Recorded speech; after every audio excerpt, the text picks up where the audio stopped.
Igbo aya bịala na njedebe aso onye bịara ije nwe ụla ụgbọ ya n'ogo na kwarapụ ngịga anya nke kra akọ mmịga anya m ga-anya ala o maka anụ m otu a na-ekwu nche mba ụmụnne ana m echo anya ga-eji ụgbọala nke anyị ga-eji ala bụ ọkada tabu anakwa m aba maka gịnị ị ga-agbanụ speed ama m gị iburu ala ide bum bum bum nke nnukwu ọkada ha na-akpọ power bike mgbe a menye okpu nwaga oyi ga-ekpu esokwe ga-agba bụrụ ha ntụtụrụ isi gị ntụtụ ha n'isi gị ọnwụ na mgbọ agha n'ala nwanne nwaanyị so ga-agba ka kama mgba ụgbọelu gị na-eti sọ mkpu ewo isi go ịchọ igba ụgbọelu ọ bụ ana m ụgbọelu ka mma awa ụgbọelu ịgbakwa ụgbọelu tupu ị na-ama mmanụ na-ebu ha agwụkwa elu nke ka njọ Igbo ọma na-ege ntị obe mmadụ ka m ukwu na ya abịala na njedebe nwanne m nwaanyị achọrọ m ndụmọdụ atọ ma ọ anọ ị ga-enye Igbo na-ele anyị n'ụtụtụ a ha ga-ejido n'aka n'ekeresimesi a ha ga-eji na-echekwa ndụ ha na ndụ ndị a na-ebi nwanne m nwaanyị ikwukọtachala ihe niile ka anyị kpokọtazie ya ihe anyị na-ejezi na njedebe ya ka anyị na-eje ka anyị kwuo nye unu obere ndụmọdụ abụọ ma ọ atọ anyị ekwuola ihe niile ekwuo mgbe ọ dịkwa mma na ụtọ anyị na-eje na njedebe na ka akamanyekwa okwu ọnụ biko nụ ụmụnne m na ụmụnna m na-ele anyị anya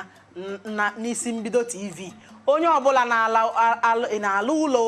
ị naghị ala ị nọ na Lagos ị na obodo oyibo ebe ọbụla ị nọ na-elele isi mbido TV biko mmadụ iche ndụ ya nche ọ dịfere oke mkpa iche ndụ gị iche ezinụlọ gị ichekwa ụlọ ibi ebi che akụnụba gị nche maka ụfọdụ ndị mmadụ ga-alanụ ga-ahapụ ọkụ eletrik lawa asị na ihe mberede nke ezinụlọ emeele mgbe ụfọdụ ọ bụghị sọsọ ezinụlọ ha ka ọ ga-eme o mekwa mmekọrọ ma ndị agbata obi ọ bụrụ na ike ọsọọla nsogbu nyere onye ọbụla nọ na around you onye ọbụla na-eme travel n'ala ụlọ gbanyụkọtachi ọkụ gị ị nwere outside light nke ndị oyibo na-agba security light ịgbanye ya on maka ndị mmadụ hụkwa na ọkụ gị na-enwu onwe onye ga-abịa nso n'akụkụ ezinụlọ gị ị na-anya ụgbọala ile anya ọfụma aṅụkwala mmanya agbakwala abalị gbara mgba ndị mmadụ ji ala n'oge ụtụtụ isoro ha laa ji nwayọọ na-anya ị na-ala ụlọ erikwele chanchan ebe ọbụla ihe oriri ji isoro ịghasa akwa ilebara akwa ị na-amonitọ akwa ịghasara na-elegharị anya dipendị n'otu ebe ị na-ala dị otu a ka ọ ha m n'ọnụ nwanne m nwaanyị anyị abịa na njedebe okwu niile ikwu achịme n'aka ala akwa ọzọ ama atọ ka anyị ga-agwa ndị Igbo niile anyị n'ụtụtụ a n'oge erugo na njedebe njedebe ka anyị nọzi oge erugo na njedebe ụgbọ ya kwapụ na ọ bụghịzi na ọ na-eme kwarapụ ọ ka ọ ha anyị n'ọnụ n'ụbọchị taa afọ mbụ Ọbịageri Ụwakwe ọ dị mma nwanne m nwaanyị ịma ofu ihe m chọrọ ịgwa Igbo na-ege anyị ntị n'ụtụtụ a ofu ihe awụ ụmụ agbọghọ nnala Disemba jido na-enwe unu aka maka elota Jenụwarị anọ 9 months a na-anụ result ịma ụmụ okorobịa nna ahụ na village abụlọ emekwa ndị ụfọdụ n'ime ha na-eme ewekana ha deceive gị laa ụlọ nwe obi aṅụrị gị lọghachi agawụgakwanụ ụmụ nwoke ka ha imebi ndụ gị ụmụ nwoke agawụgwanụ ụmụ nwaanyị ka gị ka ha imebi ndụ gị jide onwe ha aka asụ Jenụwarị ruo rizọtụ kpọọ ihe ọ na-ewite na Disemba ọ ga-akpọ na Jenụwarị jiri nwayọọ ịsa akwa goolu akwa ịsara asa ichi ga-achịbata ya gụgụkwa ya na o zuru ezu ịmata na ebe ị ga-asa akwa nwe ebe dị mma asanụ ya ilota ebe a